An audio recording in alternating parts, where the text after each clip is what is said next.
పేదలకు మౌలిక సదుపాయాలు కల్పించడమే కాంగ్రెస్ ప్రధాన లక్ష్యమని మంత్రి పొంగులేటి శ్రీనివాసరెడ్డి అన్నారు. సత్తుపల్లిలో నియోజకవర్గ స్థాయి అభివృద్ధి పనుల గురించి వివిధ శాఖలకు చెందిన అధికారులతో ఆయన సమీక్ష సమావేశం నిర్వహించారు. నియోజకవర్గంలో జరుగుతున్న వివిధ పనులకు సంబంధించిన వివరాలను అధికారులను అడిగి తెలుసుకున్నారు. ఆర్ఓఆర్ పట్టాలు పొందిన లబ్ధిదారులను ఎందుకు ఇబ్బందులకు గురి చేస్తున్నారని ఫారెస్టు అధికారులను మంత్రి ప్రశ్నించారు. నకిలీ విత్తనాలు సరఫరా అవ్వకుండా పటిష్ట చర్యలు చేపట్టాలని వ్యవసాయ శాఖ అధికారులను ఆదేశించారు. గౌరవ ముఖ్యమంత్రి గారి చేతుల మీదుగా ఇందాక చెల్లెమ్మ చెప్పినట్లు 6 గ్యారంటీల్లో 4 గ్యారంటీలు ఇచ్చాం.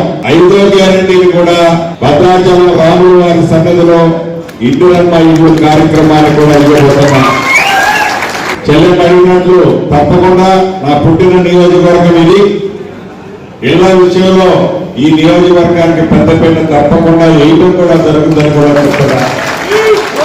అంతేకాదు ఏదైతే ఈ రాష్ట్ర ప్రభుత్వం చెప్పిందో ఇందిరమ్మ రాజు వచ్చిన మొదటి సంవత్సరంలోనే 2 లక్షల ఉద్యోగాలని, ఇందాక మీ దగ్గర వివరాలు పులిపెట్టిలో మీకు టీం ఉందా స్టాఫ్ ఉందా అని అడిగిన ఉద్దేశం, ఎక్కడైతే ఏ సెక్టార్ లోనైతే తక్కువ ఉన్నారో టీఎస్పీఎస్సీ ద్వారా చాలా పారదర్శకంగా రిక్రూట్మెంట్ కూడా ఈ ప్రభుత్వం యుద్ధ ప్రాతిపదిక మీద చేపట్టింది.